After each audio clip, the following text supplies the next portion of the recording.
Are you looking for an internet talk radio station for your podcast? Look no further. At the helm of Passionate World Talk Radio are two women that want to provide a spot for you and your podcast to be heard. There are many other places for your podcast, but PWTR has the audience. You will not be disappointed. Our station has been on the internet for the past 16 years. Call us for more information. 484-364-1032 or text Jeannie White, station manager at THECONNECTSHOW@gmail.com for podcast show details. Welcome to Passionate World Talk Radio. Educate, enlighten, entertain. Well, hello and welcome. My name is Sheila Wilson. I'm a registered nurse. I am president of Stop Healthcare Violence. My website is stophealthcareviolence.org. We also have Facebook pages. One is Stop Healthcare Violence, and the other one is Heal the Healer Facebook page. I am a host on Passionate World Talk Radio, but just to let all my listeners know that the name has been changed from Wine and Cheese to Stop Healthcare Violence. Today, my guest is a nurse, and her name is Laurie, and she has been on the sidewalks of St. Vincent's Hospital for 301 days striking. Laurie will be telling us about that in a few minutes. The disclaimer is the views of the guest may not represent the views of the host or the station. So let's get with the program. Hello, Laurie. I am honored to have you on the show. Tell me how you're doing. You anxious to get back to work? Very anxious. What's happening? How does this all work for you? It worked well. All the nurses stuck together for our patients, our community, and the entire labor movement, and we got the job done. You certainly did. And it shows all of us that if you stick together, it can work. But 301 days is a long time. How did you manage all those days? We all got together. We would come down with our other peers, friends, and we knew we had to do this. We had to get a new contract, and we needed to just keep at it. Well, there was a lot of rain. There was a lot of heat. Lucky it wasn't snowing on you. Well, there was a few times we had snow. You did? Oh, I didn't. Well, yeah, you're out in Worcester. Yeah. You get snow and other people don't quite get snow. Right. So tell the audience how long you've worked there. 20 years. And you've been a nurse for that long, too? I've been a nurse for 23 years. Where did you work, or what did you do for those 3 years? I worked for a urgent care with Reliant when I first graduated from nursing school. And what made you go into, you told me that you worked in the ICU. That is a very specialized unit. You don't just walk in. I have always wanted to work with the sick patients, the critically ill. I just really love the ICU, the critical care environment. Well, that's awesome, but there's a lot of work in that. You know, if people go on Facebook and they see all of those IVACs and all of the medications, and people don't believe that this is what goes on into an ICU. And it makes it really difficult. Now, how many patients did you have to have? We either have 1 to 2 or we have one-on-one. Usually if it was a sick patient, we have a 1-to-1. It's me with just one patient. And you're busy the whole time. Oh, yes, very. I happened to be in the hospital one time, and I was critically ill, and I had one nurse. And one time, when that nurse wasn't, actually it was a different shift. My one nurse had to have 2 patients, and she ran the whole night because the ICU patients, it takes a lot of work. I applaud you guys.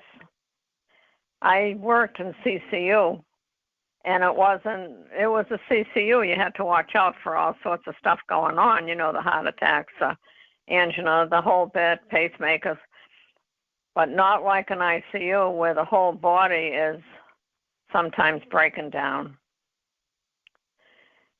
So tell the audience, why did you decide to stay at St. Vincent's? What is it that makes St. Vincent's special? St. Vincent's is a small community hospital, and it is like family. People have been there for years. They've had their kids there. Everybody knows everybody. It's just a very welcoming hospital, and I just love it. Did anybody in administration leave? Do you know? I am not sure about that. Yeah. And how about the nurses? Do you know how many nurses left? We don't know, but we expect the vast majority to return to their home to care for their community. When we were out there, that was the biggest thing on the video that the nurses talked about, that St. Vincent's was a community hospital, and they could even be their neighbors, the nurses, you folks taking care of them, and how much and how proud they were of St. Vincent's. That must have been terrible when you all went out on strike and stayed on strike for so long. How did you guys stay together? I was actually the one that led the nurses out on March 8th. Can you repeat that? I was the nurse who led the nurses out of the hospital on March 8th. Oh, you were? Yes. And how was that? I mean, what happened that day that people left the hospital? We were all kind of scared, but they figured because I had been there the longest and I was the ICU representative, that I would be the best one to lead the other nurses out of the building. So I did. And how did they react to that? You must know. They were fine. The nurses were fine with me being the one to lead them out. We walked out to a bunch of clapping and cheering and high fives, and it was just very, very emotional. Yes. Now, how come there was people outside? How they knew you were coming out? Yes, they were the rest of the bargaining unit. They were waiting for us who had worked to come out, and they were just cheering us on. They had signs. It was just really an experience I will never forget. Oh, that is Again, just a memory of when we went to do the video up there.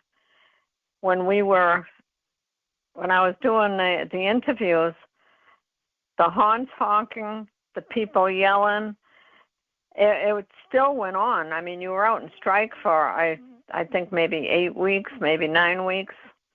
I don't have my timeline very good, but you still had the support of the whole community.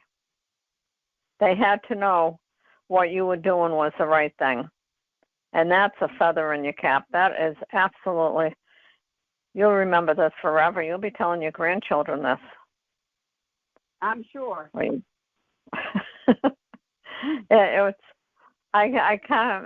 was, it was amazing. There wasn't a kind of a silent moment most of the time when we were there. And the nurses and everybody else, I mean, it just wasn't nurses that was striking, or I shouldn't say striking, but walking with you. Didn't you have a lot of camaraderie with the people that worked at the hospital and that did walk on the same sidewalks with you? Yes, we did. That, I think, is that support is fabulous. You can't get that from anywhere else. So tell us a little bit more about what's going on. What are you thinking about going back to work? Are they really going to give you more staff? Yes, they are. And you're excited about going back? I am very excited. Yeah. It's very hard when you're so used to going to work and you're doing the job that you're doing, and then all of a sudden you're not doing it. What do you do? I mean, what did you do when you were walking the sidewalks? How did you continue to do this? I just had a lot of support from my friends, my family, and I knew it was the right thing to do, and I needed to do it, and I just plugged away every single day. That is terrific. That really is, because 309 days is a lot. I mean, 301 days. A week is a long time to be out there. And, you know, if you had all that support, at least when we were out there, you had a lot of support. And that continued right up until, that's amazing. But you were fighting for the one thing that so many of the other hospitals are fighting for. And it took your administration 301 days to realize safe staffing was a very important issue. Do you know why they recognized it after all this time? Or can you tell us what you thought was the main thing that helped them to decide that this is what really was needed? I'm not really sure. I just know that, you know, we were out there for 301 days and we weren't going back until they agreed. And I think they finally realized that the patients do need the less of patients, and the nurses need less patients to care for. And also it proves that the less patients a nurse has, the less likely of a patient dying would happen. Right. And there again, if you're not a nurse or a physician, or in the medical field at all, which maybe a lot of administrators everywhere don't know what it's like to be a nurse. So when you have either one patient or if you have 3 patients and trying to do everything for the patients, they don't understand the IVs, the EKGs, the blood work, watching them. Then when they stop breathing, the intubation, it's so many things that can happen. And I think that's part of the reason that they truly don't know what's happening in the nursing field. And it's getting harder. Do you feel that way? I do feel that way, and the patients are sicker. They require longer stays in the hospital.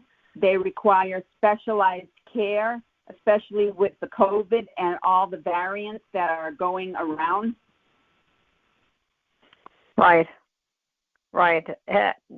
Now, Heather, even though you weren't in the hospitals, what has changed with the pandemic? Even you folks walking on the sidewalks, everybody wore masks. You tried to stay the 6 feet apart, and you still did your job. Yes. Being out on strike. Wow. Yes. That is amazing. Do you have any numbers as to how many people were on the sidewalk striking? I believe it was over 600. Wow. That is fantastic. Can you tell the audience anything else about what it was like to be on strike, how it changed your life in particular, and especially as an M&A rep? This was my first strike. I had never been on strike before. I didn't know what to expect, what to do. So it was a real eye-opening experience. It was a rewarding experience. It's one I'll never forget for as long as I live and as long as I'm in nursing. It was a very, very stressful, emotional time. Sure. Now, what was the worst part of it? Like, now you weren't getting paid. They took away your life insurance, not life insurance, but health insurance, right? Yes. And so all of this had to be awful. I mean, 1 minute you're doing great. You have some health insurance for you, your family, whatever. That's taken away from you. You're not getting a paycheck, whether you get paid weekly, bi-weekly, monthly, whatever. How did you handle all that? Or not just you. We all went and got part-time jobs or per diem jobs. A lot of us went and gave out vaccinations for COVID. And a lot of us went on Mass Health, to be honest. Yeah, well, that is awesome. At least Mass Health would help. You had to have that. That is, I never even thought about Mass Health. So at least you had something. Yes. And now,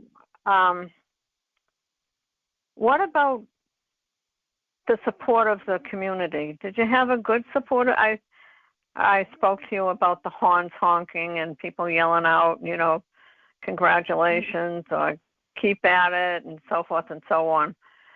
But did the community do anything else? They supported us. They would, couple times we had quite a bit of people from the community come and walk the picket line. They would come and check in with us and at the strike office and ask us how things are going, and they would wish us well, and so it meant a lot. Yes. Did you get any donations from any organizations up there, maybe food, diapers? There was women with babies running, not running around. They had the babies in their strollers and stuff. Any of that go on? Yes, we had food donations. We had food baskets. We had turkeys donated at Thanksgiving. We had diapers, formula donated. Now that is something that really is terrific. Now, once you guys get back to work and as an M&A rep, is there any way that you would honor your community? Just to let them know that you're all back, or do you get, when you were going out and strike, you did some television interviews, stuff like that? I think what I would like to do is I would like to do a interview where they could actually see me being interviewed, and I could personally thank them from all of the nurses, the bargaining unit, for their support, their generosity, and to let them know that they got us through a really tough time, especially the mothers who were struggling to buy Pampers, formula. It meant the world to them. Yes, I can't even imagine what that was like. And you have your little one and you're walking around and you're thinking to yourself, okay, I have 2 diapers left. How can I get this? And the next thing you see is that there's a box of diapers in your strike office for people that need them. There was a lot of good that was coming out of this strike for you folks to support. I thought was terrific. And I wasn't up there very often, so I probably sound kind of crazy, but I was out in strike once, and we had a lot of support, but not support like you had, not with the horns honking, and we were on a busy street anyhow, so you didn't know if they were honking at us or honking at the car in front of them. But it's, you can do a lot when you have support. Can you tell us anything else, Laurie? What would you like to know? Well, what was the best thing that happened when you were out in strike besides the support? Anything that was... Winning a new contract. That was the best. Can you tell us a little bit about the contract? Are you allowed to do that? No. No, okay. But you think that you're going to have safer staffing? Definitely. That's really why you went out, wasn't it? Yes. Yeah, no, it's really, really very difficult when you have too many patients, and they were sick patients. Now, yes. Did you have any friends that worked during the pandemic? Oh, yes. And how did they fare during it? A couple of them caught COVID and now have some lasting effects from it. One has heart trouble now, and another one has lung trouble. Oh, my gosh. And why do they think that happened? Do you know? Well, they probably caught COVID caring for one of the COVID patients or weakened immune systems. I'm not really sure. Now, just out of curiosity, and I never even mentioned this to you, but I just heard on the radio that they're saying that the kids now that have had COVID, some of them are now being diagnosed with diabetes. Did you ever hear that? I have not heard that, but I did hear one thing about a child having infection around their heart. I did hear that. Now, is this from the vaccine, or I don't know why we call it a vaccine, but from the shot, or I think that's what was causing it? I think it was from the shot, but I'm not 100% sure. I was working at this facility when a nurse had come in to get a flu shot, and in conversation, I had asked her if she had had a vaccine, and she said, yes, I had the first one. And she said, but I have not felt good ever since I got it. She said, she gave me a bunch of symptoms, and she said, I really don't ever feel any good anymore. And so now I'm left with the decision of whether or not to give her a flu shot on top of it. And I told her I was uncomfortable doing it, but I was here the following week if she wanted to come back, but in the meantime to call her doctor. And she was okay with that, but the thing that bothered her most is that she said, if I don't get all of these shots, I'm going to lose my job. Do you hear anything about that at your hospital? I haven't heard that from my hospital, but I know that the other surrounding hospitals like UMass have let their nurses go for not getting the COVID booster.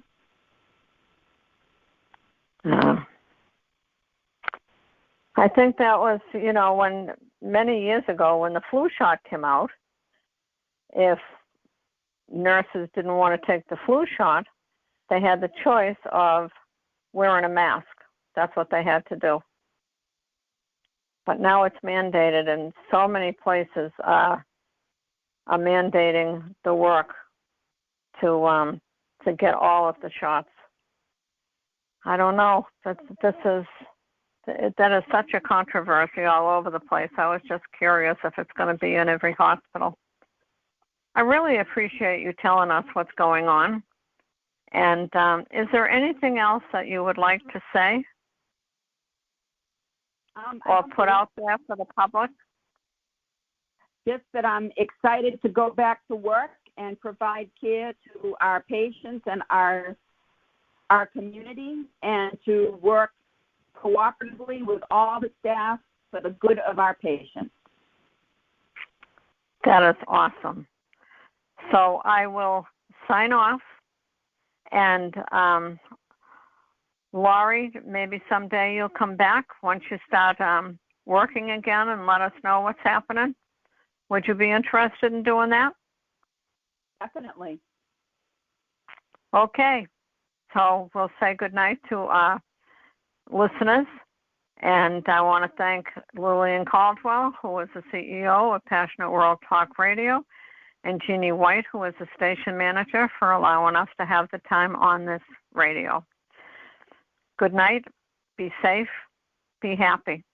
Are you looking for an internet talk radio station for your podcast? Look no further. At the helm of Passionate World Talk Radio are two women that want to provide a spot for you and your podcast to be heard. There are many other places for your podcast, but PWTR has the audience.